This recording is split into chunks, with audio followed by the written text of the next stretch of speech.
Hi, welcome. Glad to see you. Eleanor Ann Sweet, Hidden Sales and Revenue Expert, Turbocharged Sales, President and CEO of the Remington Group. Here we are, we're in our 5th week and our last week. So lean in, take some great notes because I'm going to tie it all up in a bow for you and I'm going to lay it out for you. And so this way you can just go through each step that we're going to go through today. Some of them you're going to have to go back and do a rinse and repeat on. But let's follow it along. Lesson 1, let me show you, I'll pull up the PowerPoint for you, show you our game plan for the day. So lesson 1 is going to be a review, a reality of the market and the results your product or service provides to your buyer. Sometimes, as we discussed in the past, your buyer can think that they want something, but what they need isn't something entirely different that you're going to uncover in your discovery sessions with them. Lesson 2 is research the target market of your potential prospects. We went through that last week with those databases and decide who you're going to reach out to. When you go into those databases, as you remember, there's a lot of information and you're going to need to really narrow it down into your primary target list and then subset your target list in terms of A, B, and C.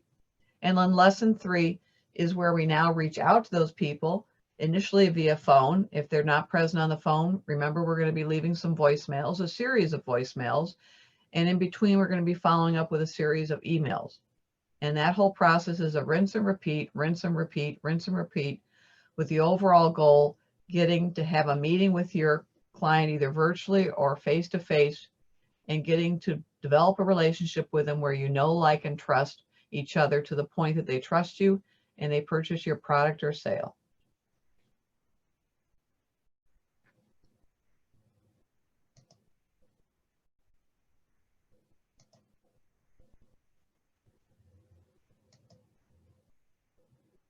All right. So again, market reality and you. I wanted to do a recap and just kind of talk about where we are. And remember that where we are is not necessarily where our prospective clients are. So we need to understand where the gap is and understand how we're going to move forward. So let's start off with a quote. Success comes from knowing that you do your best to become the best that you are capable of becoming. And a lot of this is just going through a learning curve and doing it multiple times until you get better. This is Coach John Wooden. You've seen this slide before in another session, but I wanted to recap it, and that is the keys to succeeding in a COVID-19 market, or particularly a challenging market as we are right now, a recession, the same thing would apply, and that is you have to have optimism and hope. If you're naturally or not an optimistic person, then you need to work on creating some optimism to get you up every morning to go to the task of reaching out to your prospective prospects. You have to have a strong desire and you have to be resilient. You have to understand this is not going to be an easy task. In this particular market, it's going to take more calls and more reach outs than what you're used to in the past.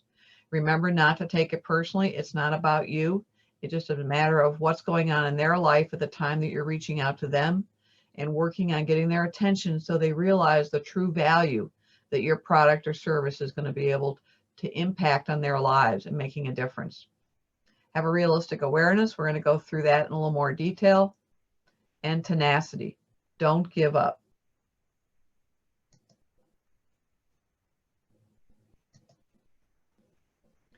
So what can you control? Studies have showed, and it was particularly documented by this Professor Albert Mehrabian in his document called Silent Messages. When you interact with people, be it over the phone or particularly face-to-face or at a Zoom meeting, you can control your messaging, which is verbal, by 7%.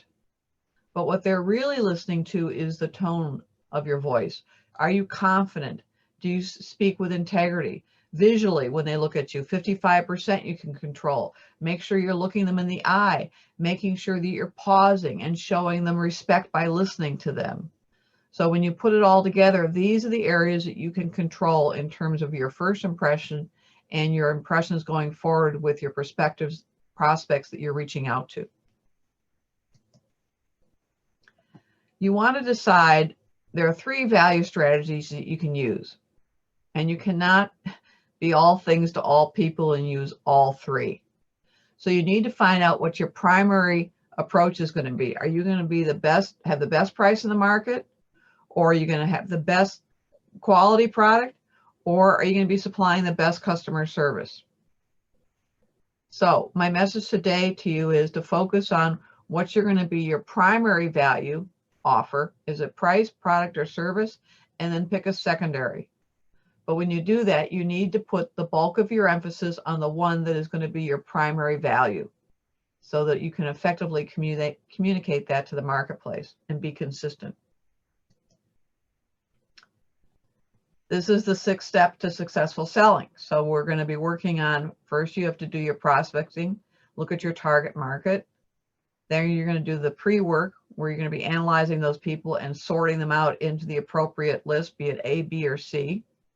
And, going on LinkedIn and Google and validating the hiring the person that makes the decisions title. Then you're going to work on reaching out to them. We're going to be doing phone first and follow up with email. And you can even do some direct marketing and do some good old-fashioned mailing. Then we need to make sure when we do connect with them that they understand your value proposition. What value, what difference, what outcome, what transformation as a result of working with you or your product will they see? And then you're going to work on closing the sale, which happens with your effective communication and also over a series of reaching out to them, creating a relationship where they know, like, and trust you to the point that they truly want to do business with you. And number 6 is you're going to follow up, particularly within the first 30 days after the sale.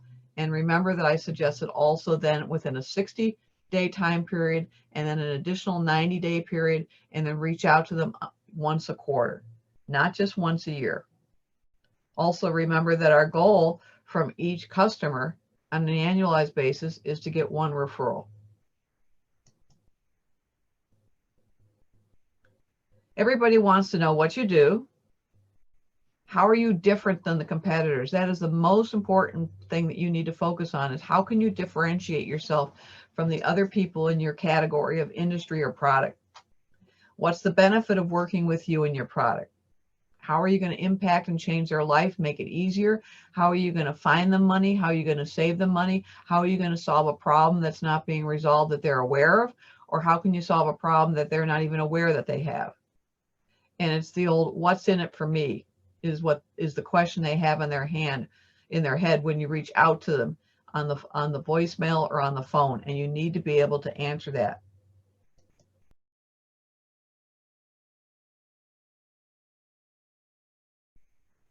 All right, lesson 2 is prospect leads. Where are we going to find our leads? Based on our definition of our ideal customer, and where is that target market?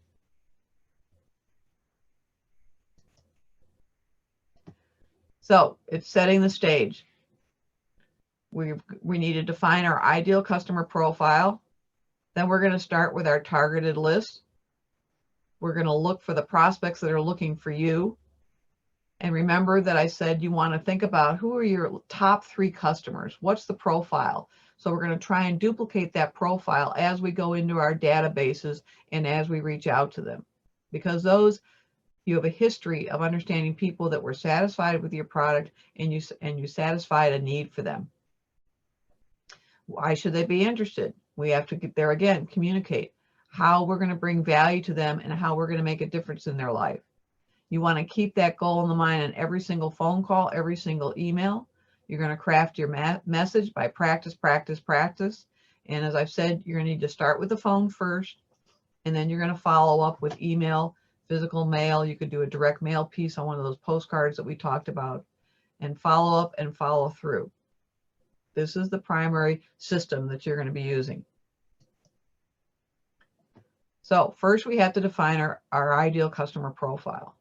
So pull out the profile of the 3 people that you have, your 3 best customers you've had in the last year, and go through this list and create a sheet where what's their title? Are they B2B, business to business, or are they business to consumer?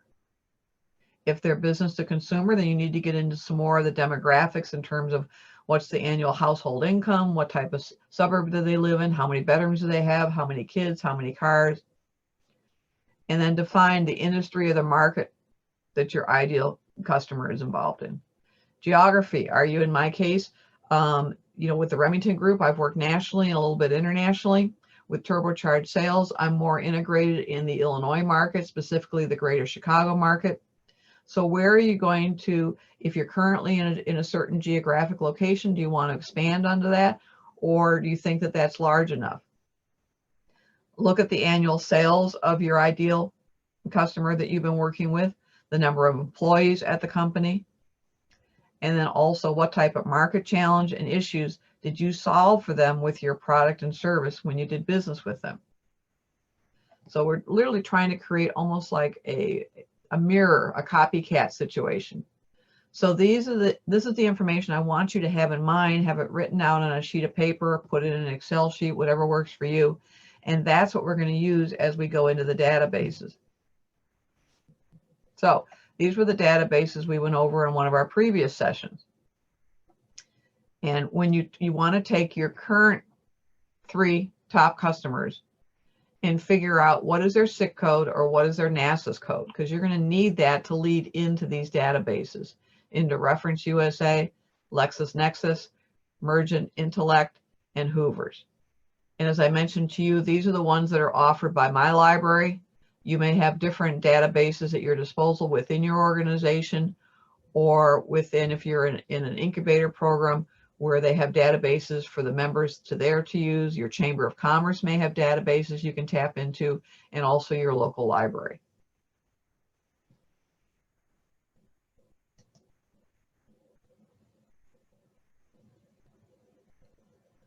So let's talk about telemarketing, which is most people's least favorite part of the process.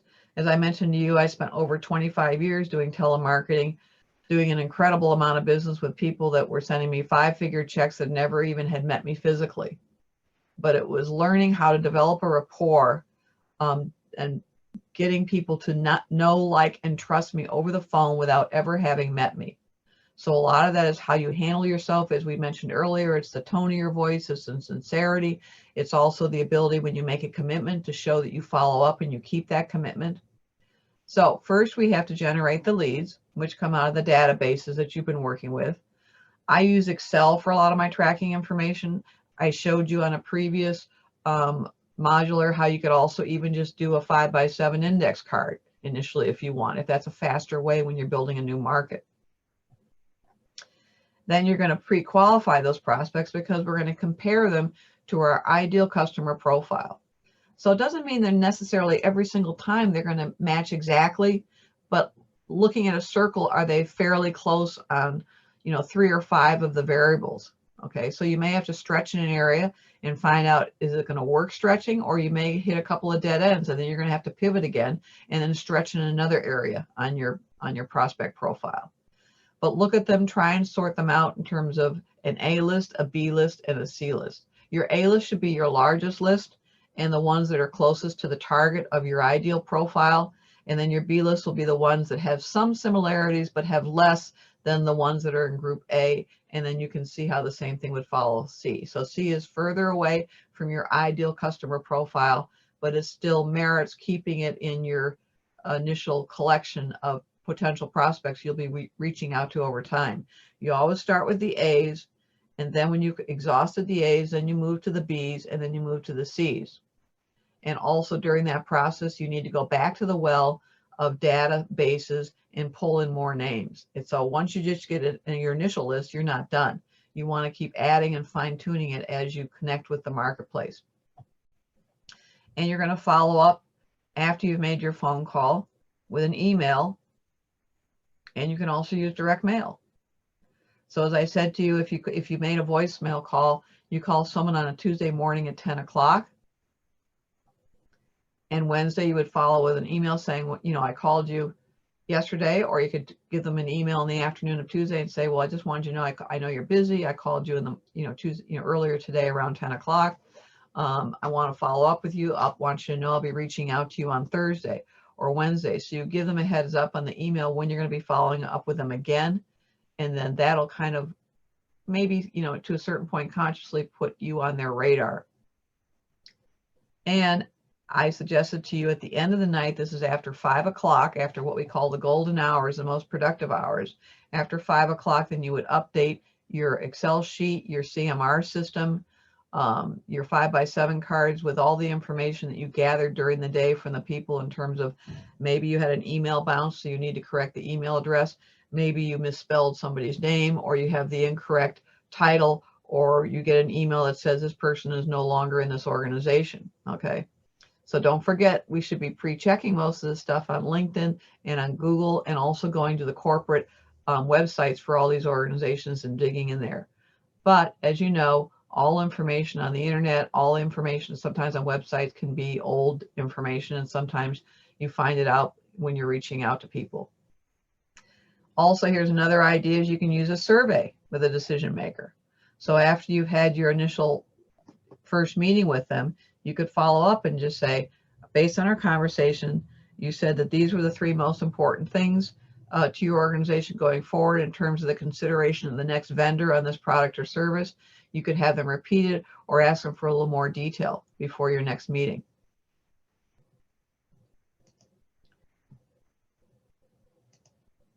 So again, before you start all this, after you've gathered your information, you want to make sure, do the prospects have these 4 qualifications? This will save you a lot of time and a lot of headache as far as reaching out to the wrong people.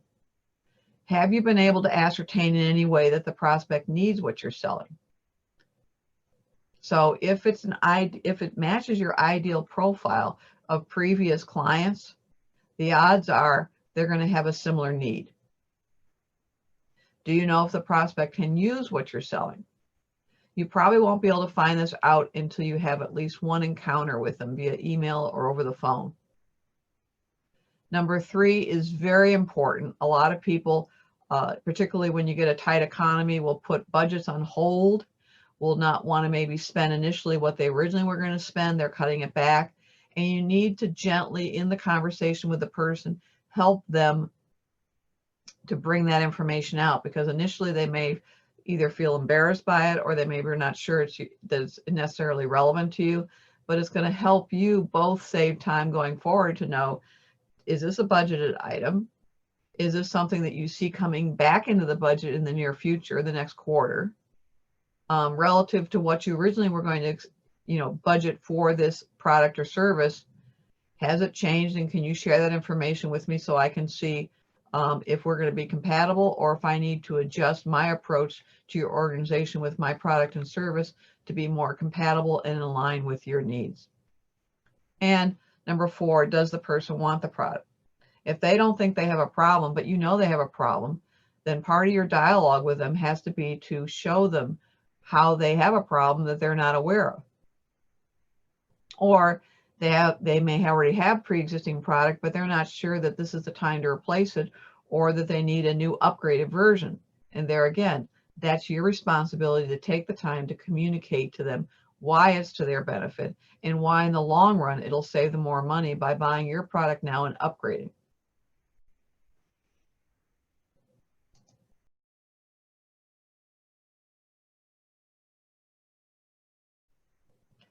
Lesson 3, contact, follow-up, and closing.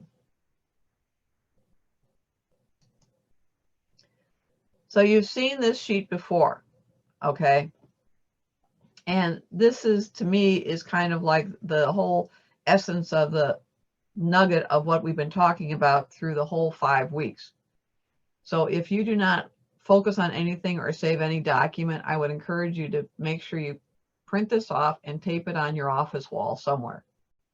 So here's the master plan. Here is your, as we've talked about, you're going to build your target market list of 100 to 200 names.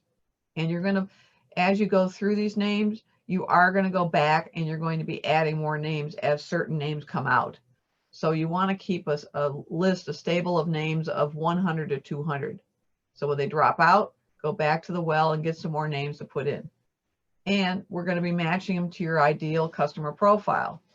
So if you have a solid customer profile where every single customer is the same way for whatever reason, then you're fine with one person. but I would encourage you to consider 2 or 3 of your best customers, because each profile may be slightly different to the point that you want to keep those parameters in mind when you're going into your target market and looking for names and reaching out.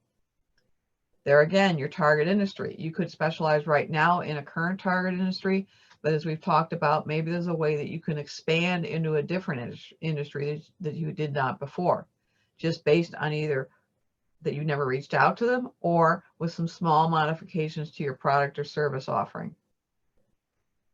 There again, target titles.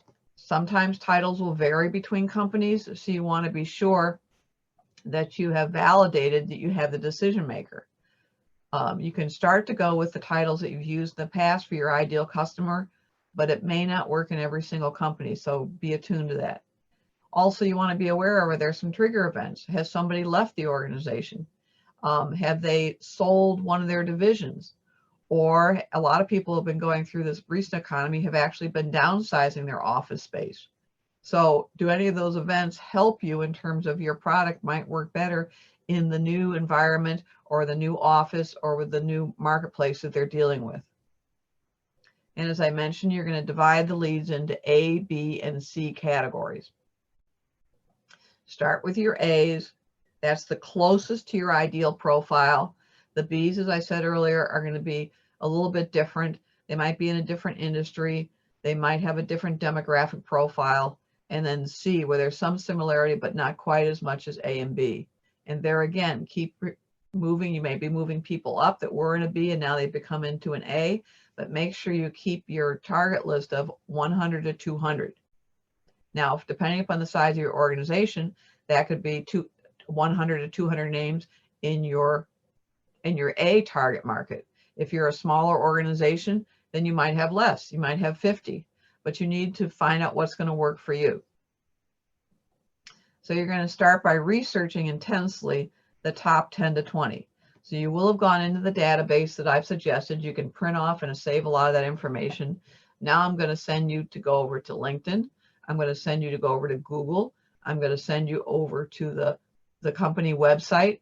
I'm going to send you back to the databases where, remember, there were special news articles. So spend some time doing some due diligence to get as much information as you can. You really want to see if there are some recent news articles, because there could be some major changes in the organization. It also shows the level of research that you've done when you finally do talk to someone, and that'll be impressive to them. Most people do not take the time to do this item that I'm talking to you about right here. They basically just kind of like get the names and then they run off and go take care of it. And then create your list of your 120 to 200 names. So when are we going to reach out to people? For your target market, you want to reach out when you reach out to them between 9 and 10. You have a 5.56%. You got about a 6% probability of actually catching someone on the phone. When you go from 10 to 11, you'll catch up with about 5%. So it goes down, but you can still see that these are very high levels. You could also go up to 8:30 in the morning or 8 o'clock, depending upon the industry or when the organization starts. If an organization opens up at 8:30, I would encourage you to actually try and call at 8, because you may get an executive that's in there early and they won't be as busy and they haven't started their day. Now, between 11 and noon, I'm suggesting you work on your email follow-up for various people that you've been working on your prospecting. Also go over to social media. You could do a little bit of response there. Make sure you, if you can, if at all possible, step away from your desk, kind of clear your head, get your lunch away from the desk. A lot of us in today's market, we work at our desk, we work in our office, and sometimes you just literally need to get up from the desk and go away. It'll re-energize you. They also have done studies that they're saying that you should not be sitting in one location for more than 2 hours. So you need to get up and just circulate, get some fresh air. Then you're going to be working so that's from 1 to 3. From 3 to 4, you're going to build the call list for tomorrow. Okay, so take about an hour there, build it in advance if you don't have the time to do it after 5 o'clock. And then from 4 to 5, and really I've told you I've had tremendous success at 5:30 and 6 o'clock with a lot of executives, this is your other great time to reach out. So I would say go 4 to 5. If you can stay a little bit late and go to 5:30, that would really work well. And at that point, you're going to catch up with you have a probability of catching up with someone live about 4%. Otherwise, you're going to be leaving voicemail. The prime time to reach out to people is Tuesday through Thursday, and Thursday is actually the better day than Tuesday. So I accumulated this data not only from my own 25 years in the business calling people, but also tapped into some InsideSales.com. They had some data that substantiated my own findings within my 25 years. Quote, and this gentleman, I just learned about him the other day. He was in World War I. He was a military person and also an Air Force pilot. But I like this quote, and it applies to what I'm sharing with you today and what I've shared with you in these last couple of slides. And that is, I can give you a 6-word formula. First, this is talking about success. Think things through, then follow through. So if you want to be successful, you need to go through these steps that I'm showing you, and you need to go back and what we call rinse and repeat. Start them, do the steps, go back and do them again. Next morning, come in and do them again. It may be a slightly different list of people that you're working with, but you need to keep repeating the cycle. And as I've mentioned to you, prior to this recession, it was probably a 6 to 7 reach out before you could actually touch base with someone. In this market, it's going to be 8 or 9%. Do not get dissuaded by the fact that you're leaving voicemail and you're not hearing back from people. It's really a process of persistence and tenacity. So keep going. And when they finally get through this, geez, good heavens, I can't believe how many voicemails you left with me. You're really persistent. And you say yes. And that's how I'm going to treat your business. I'm going to really follow up and I'm going to take care of you. So creating your voicemail script. This is another one. You have to remember the overall goal of the call. So obviously we're going to be introducing ourselves, but we need to remember what transformation, what outcome, what result as a process of working with me or my product is going to improve my potential client's life. We want to make sure that we touch them on that point. We don't want to tell them all the features and all the wonderful stuff about your product because they don't care about it. Remember, they care about what's in it for me. So we have to be able to answer that succinctly in a voicemail. So remember that you're going to identify yourself, going to give your name. You're going to leave the phone number in the beginning of the phone call. You explain why you're calling. I'm going to give you some examples here in a minute. One sentence, you're going to talk about your value, the benefit, and the outcomes that your product or service delivers to them. You're going to be answering the what's in it for them. Then you're going to provide proof that you can deliver in 3 sentences on 2 success stories. And then number 4, you identify yourself again. I'm Eleanor Ann Sweet with Turbocharged Sales, and my phone number is area code 847-304-4500. I look forward to talking to you. Have a great day. So make sure that you slow down by the time you're going to be leaving your name and number, because sometimes you could be a little bit nervous. And sometimes when you're leaving a voicemail, it's not like you're talking to someone and you can lose track of the speed in which you're speaking because you're thinking about you're going to get on your next phone call. But if you need to slow down at the end and make sure they clearly know who you are, what organization you're with, and most importantly, the phone number. So here's an example of a voicemail script number 1. Hello Tom, this is Eleanor Sweet. I'm with Turbocharged Sales, area code 847-304-4500. I'm an expert in increasing sales and revenue for small businesses. The bottom line is, in this recession, I'm helping clients cut overhead and find new potential customers. For example, an ABC company saw an increase of almost 5% in their sales using our system. I'd like to introduce myself and Turbocharged Sales over the phone or via Zoom and learn about your company and see if I'm able to help. Please call me. Again, this is Eleanor Sweet from Turbocharged Sales, My phone is 847-304-4500.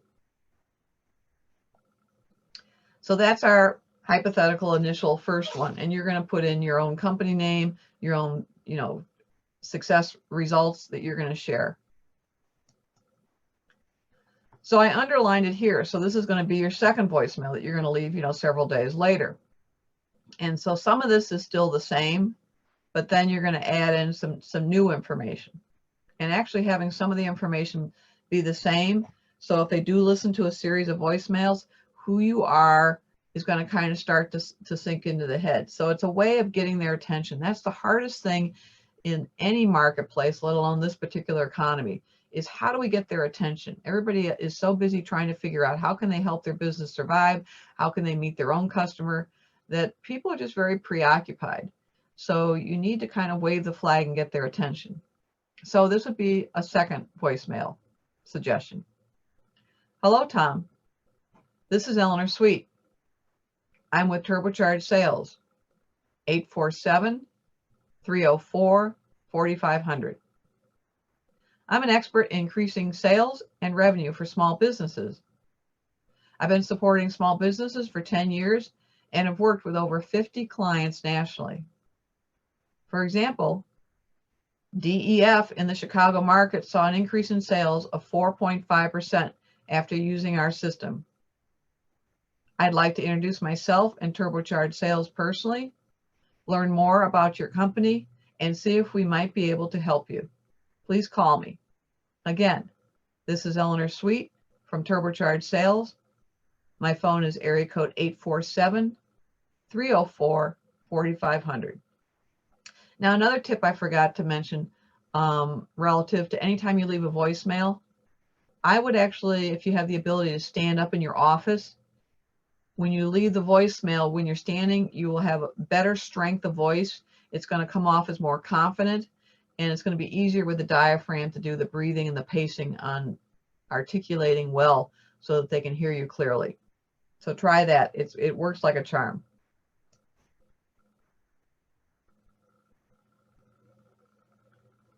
So this would be the follow-up voicemail. So now we're at voicemail 5 and 6. So you've left a couple other ones. You've given a little bit of accomplishment on your third one. You've given a little bit of accomplishment on your fourth one. But at a certain point, how much can you keep calling somebody? So this is the one where you're basically going to tell them that you've called multiple times. You realize they're busy, but that you won't be touching base with them until 6 months. So you really do want to make a note on your card or your CMR system or your Excel sheet that once you leave this voicemail, you want to put a date on it. And you also want to put an asterisk to have your system remind you when you're going to be following up, let's say in that 6-month period. So that you can show them that you keep your word and you're good on follow-up. And most sales executives have the best of intention, but where it falls short is on the follow-up. I can tell you that for a fact. So voicemail 5 or 6, 5 to 6. You decide at what point, Hello, Tom. This is Eleanor Sweet. I'm with Turbocharge Sales, 847-304-4500. I'm an expert at increasing sales and revenue for small businesses. I've called you a few times wanting to introduce myself and Turbocharge Sales personally. I know that you're busy, and because I haven't heard back from you, I'm assuming this is not a good time for us to have a conversation. I don't want to make a pest of myself, so I will not be calling again. I'll touch base with you in 6 months. If you've been meaning to call back and simply haven't had a chance, I would love to share with you how we've helped other small business owners in the area. Please call me.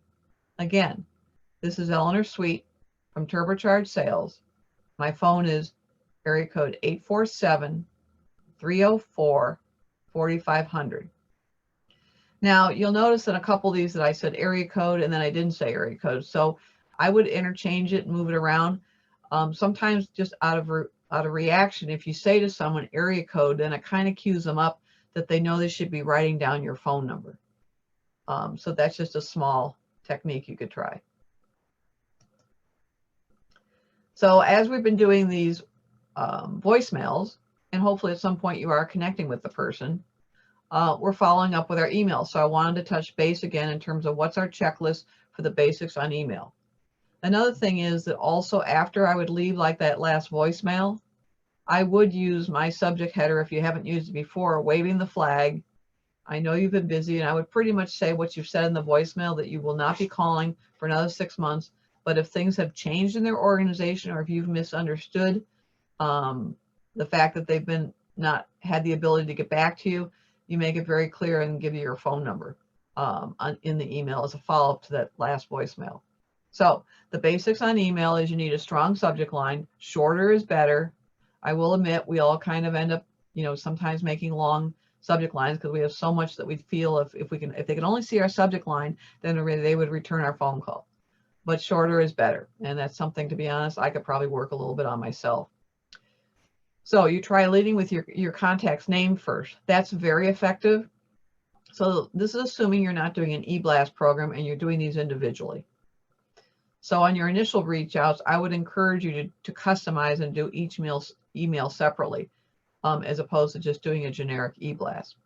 So you could say Tom, and then what I would do is I would do semicolon to break it, and then I would do the subject line. Like in this case, you could say Tom, semicolon, left my last voicemail today or yesterday. See if you can grab their attention, because then maybe they're going to be curious. Well, why was that the last voicemail?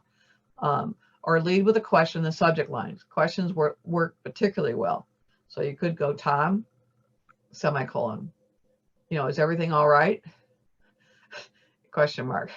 And then I do the thing about waving the flag, and then people are like, oh, I didn't realize it was 2 or 3 emails. I got kind of busy, Eleanor. I apologize. So you got to kind of figure it out on your own. Try some different techniques. Subject lines should, if you can, keep them to 5 to 6 words, less than 50 characters, and avoid caps, and using the exclamation mark, because that's a quick way to get pulled into somebody's spam. And that's another thing when you send an email. Let's not say the first email, but let's say the second or third follow-up email. You could say, are you getting my previous emails? Have some of these gone into spam? Can you just confirm, or something like that? And people will just, can you help me? People love to help people.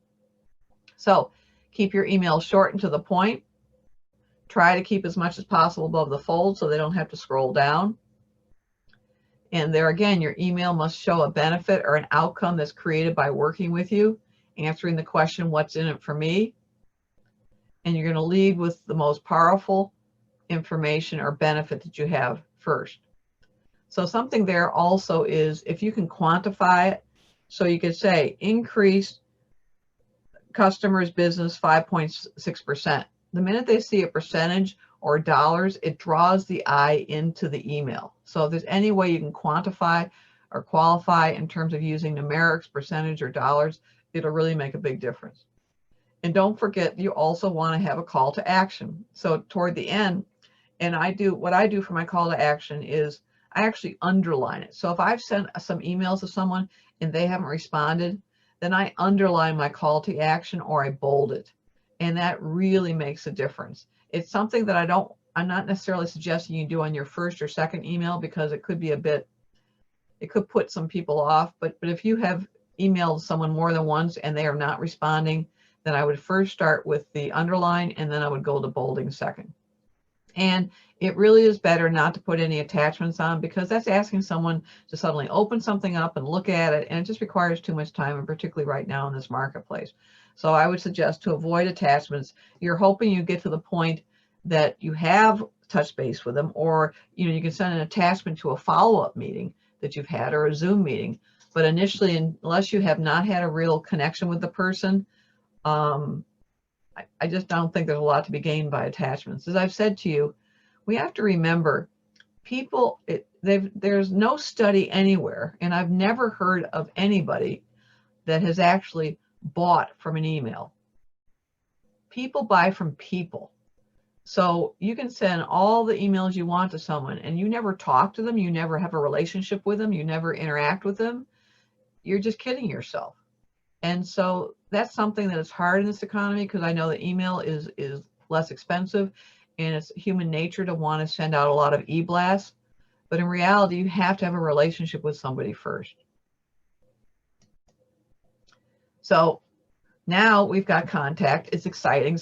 We're either gonna have a Zoom meeting with them, or we're gonna meet them in their conference room. We're gonna get together with somebody. So the goal here, of course, is to get the appointment.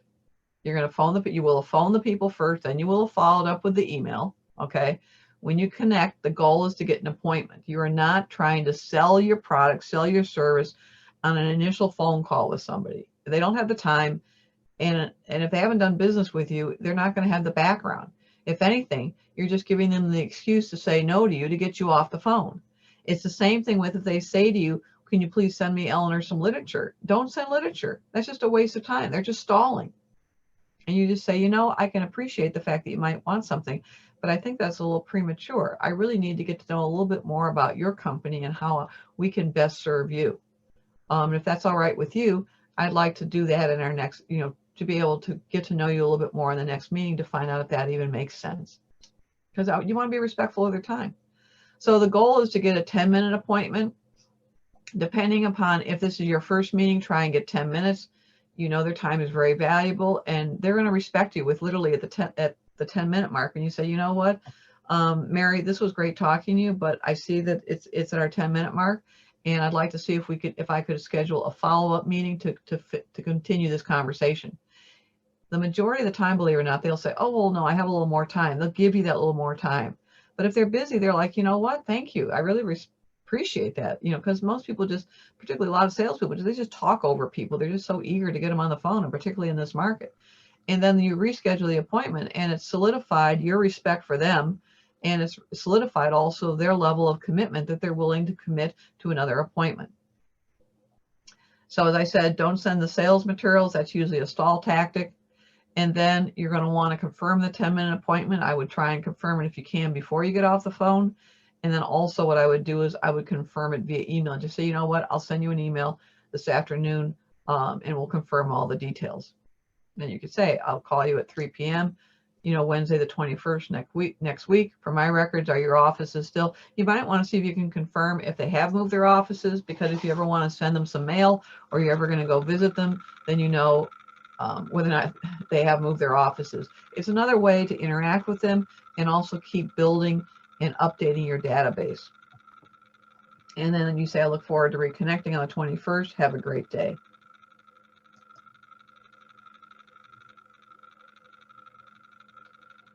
So here's a quote that I wanted to leave with you.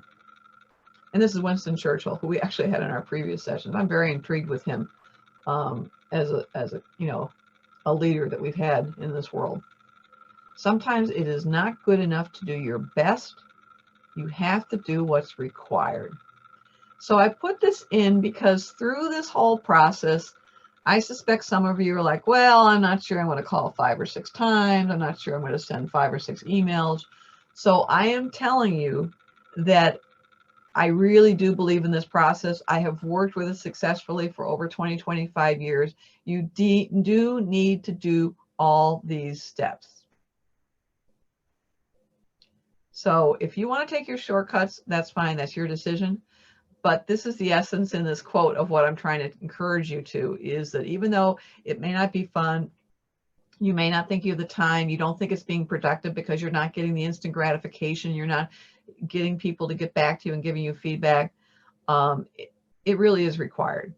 And the more you can do the things that are required, even though they may not be the hit thing on your parade, the more it'll help you fill your pipeline and build your business. So that's the thought I wanted to leave with you today. So going into customer delight, this is an area that this is particularly true, because sometimes you make the sale and then we don't do the follow-up. We're moving on to the next customer that we're serving. But I wanted to go through the basics again, remind you, keep this checklist. Try and, if you're meeting with someone, then try and be 15 minutes early. If you're on the phone, then call on time. You want to be genuine. You want to build a personal rapport. If you're in their office, you can notice family pictures, or you can see a college degree on that's framed or something. But try and find some way that you can really connect with them. I am a second generation Slovak, and so I also do genealogy. So I'm always interested in people's background. Just, where did you come from? So when people have an interesting name, I just generally do care. And I'll just say, oh, well, what's the heritage on that? What's the nationality on that? Or what, where did your relatives, what country did they come from? And it gets people talking about that. So you just have to find a trigger of something. Now, if you've been referred by someone, from a little league game or someone in your church or whatever, then you've got that going right in. But if you don't, just look about ways that you can genuinely create a rapport with someone.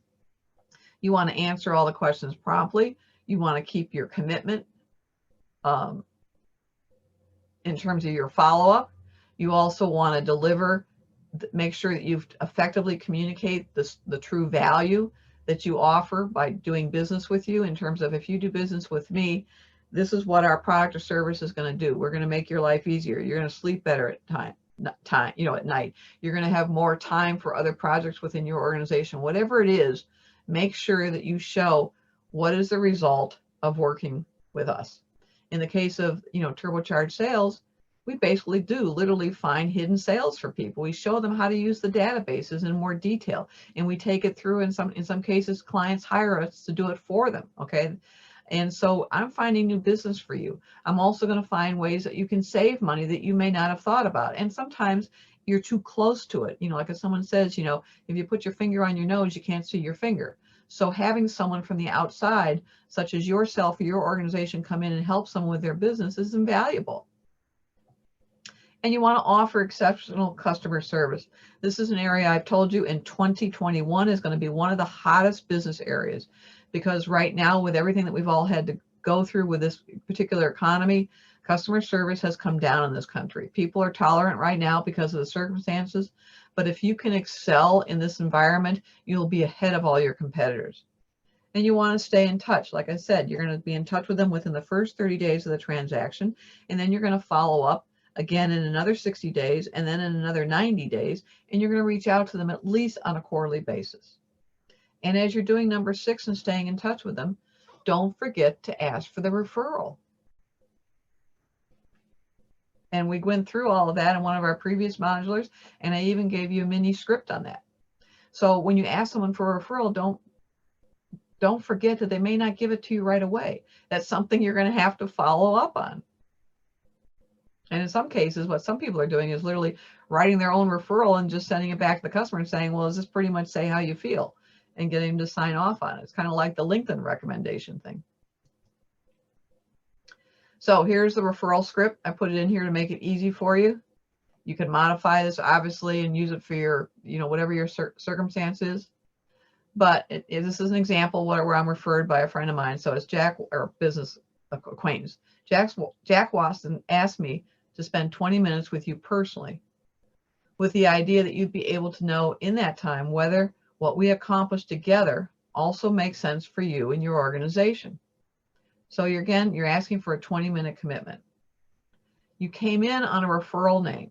So the odds are pretty high that if you're referred in through a name of somebody else they know in the industry, professionally, whatever, that they will give you that 20 minutes. So be confident in asking for your 20 minutes. You will not be able to accomplish this in 10 minutes. And if someone says, well, I'm really, really busy, then try and, well, what does next week look like? Or can we do it a month from now? Whatever it is, try and stay on it and see if you can get that commitment to set up that time appointment. So what have we been going through in the last 5 weeks? We've been talking about the 6-figure turbocharged sales blueprint, which basically you have to be very familiar with your marketing, with your branding, with your promise. Is it consistent? We talked about how you have to know the value proposition of what type of impact, what transformation or outcome will your client or customer realize as a result of working with you. We've talked about sales, about figuring out and defining how we're going to find out who our ideal customer profile is, where can we find more sales. We've got client retention. We talked about that in modular 3, because most people don't realize how much you want to keep the customers you have, or go back and try and get customers that have recently left you. And we talked about the money. You lose one customer. If it costs you $120 to get the customer, it now costs you $240 because you got to spend another $120 to go get another customer. And oh, by the way, you lost the referral. So that's another 120. So just by losing one customer, that hypothetically, if your cost of a customer is 120, you're at least have lost $720. Then we talked about client acquisition, which of course very heavily gets into the prospecting. And then here today, we've been going through the integrated system. So go back through your various modulars on the membership website and look at the areas that you don't think you're quite as strong. Take some of the templates and just literally print them off, and then just make sure, if you haven't already put them into a notebook, put them into a notebook, and you'll have them as resources to go back to. So you're going to go out and you're going to work on creating some business. You're going to get some business, but what you're going to want to do is you're going to want to keep this folder on your desk in a space that's really easy to get to, because in another 3 or 6 months, you may have to kind of get recharged up and redo this whole system. You may think that you're doing it, but it's just human nature that we all get distracted with a new customer or something going on in the marketplace or our industry. So you will want to come back to this and revisit with it, kind of get it back into your head and go back and just kind of start with a clean slate and start over again. So the quote is, the secret to success is to do the common things uncommonly well. So a lot of things that we went over today may seem like, well, duh, I've been doing this or whatever, but I'm asking you to consider doing it the way that I'm suggesting, because I have a proven track record of the last 20, 25 years using these systems and building, a 6-figure business using these techniques. So try my system at least once, go through it multiple times, 2 or 3 times. But if it's not working for you, then you modify it for yourself. But try the initial system that you've invested in to make the commitment and invest in your business for your employees and for your family. So what is the blueprint? Okay. So again, it's a recap here. We've got 9 steps. The first one for turbocharged sales blueprint is, we talked about this in module 1, is make sure you have a consistent brand, which means that your image, your promise, and your personality all make sense. They tie together. It could be in color. It could be, does your logo represent what you accomplish?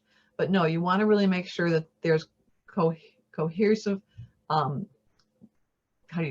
cohesive tying together of all these elements in your website, in your brochure, in your business card.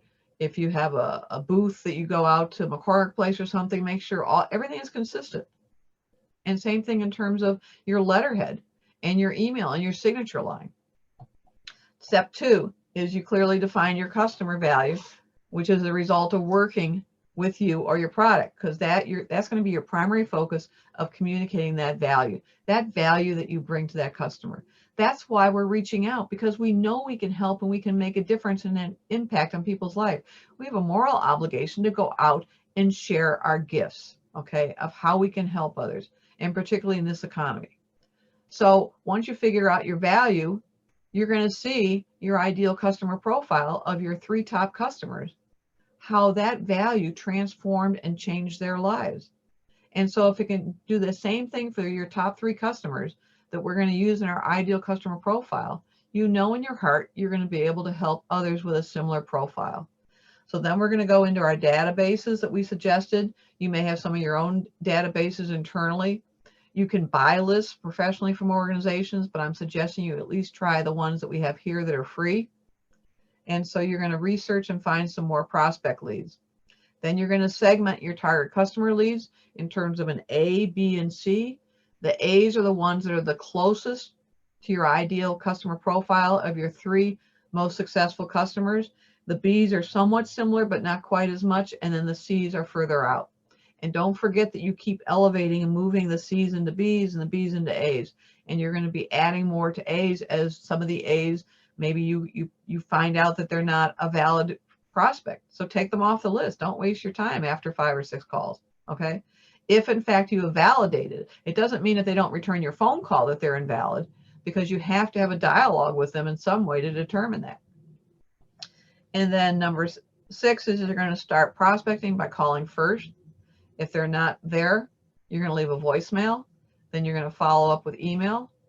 And the same thing, you're going to rinse and repeat, rinse and repeat, rinse and repeat. And you have that sheet where we're giving you the suggested times of day to try and capitalize on. And the goal here in step 7 is you want to set up a virtual or an in-person meeting to uncover their true needs versus what they want. Lots of times when you go in to meet with a customer, they think they know what they want. But as you ask your business questions to them that are relevant to your service and your product, you're going to uncover that maybe in fact that their need is something a little bit different than what they initially perceived. And hopefully in your case, it's a need that your product or service truly satisfies. Step 8, you're going to continue to follow up with the prospect, where you can, after your initial contact with them, you're going to do it over a series of time. It's probably going to be 2 or 3 meetings, 2 or 3 phone calls, because you don't build trust on one meeting, one phone call. It doesn't happen like that. It'll happen faster if you've been referred in by somebody, but we're talking about literally doing, prospecting cold here, where you don't have a relationship. And you can develop a relationship. Cold calling does work. Okay, I can tell you that. I believe it in my heart. I've lived it for 20 to 25 years. So it's just a matter of having some thick skin and knowing it's not about you when they don't call you back or rejected. It's about something that's going on in their life. Okay, but you have to be persistent in trying to get their attention. And particularly in this market, it's going to take more reach outs on phone, LinkedIn, email, however you want to reach out to them. And actually, I think physical mail will work very well because people have more time for physical mail. And then number 9, you're going to confirm the outcome as a result of working with you and answer any questions and any objections they had and close the sale. And that's our goal.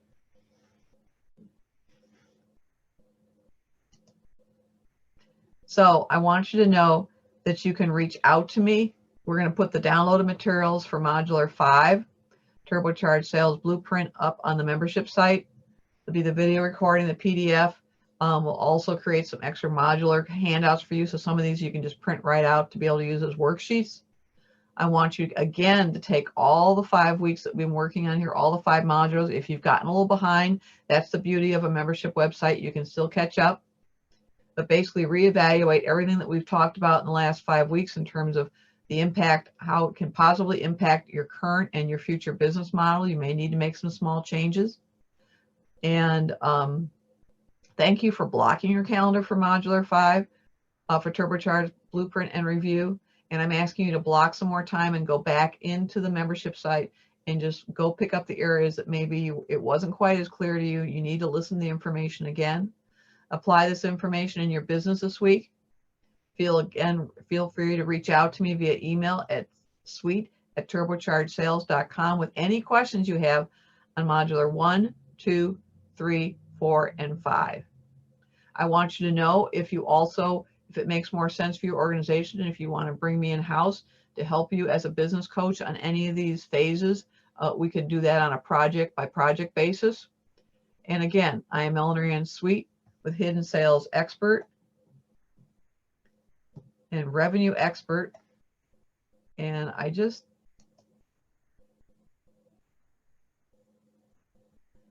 want to tell you that it's just been an honor to work with you. I know these are difficult and challenging times, but I really believe if you can create the discipline, if you can have that optimism and that hope every morning and just kind of get back in the seat, so to say, and try these techniques and stay faithful, okay? You're going to have to protect your time. So pick the time periods, mark them off in your calendar, because what's going to happen is someone's going to call you on the phone or someone's going to need help on an internal project or something, and you're going to lose that time period.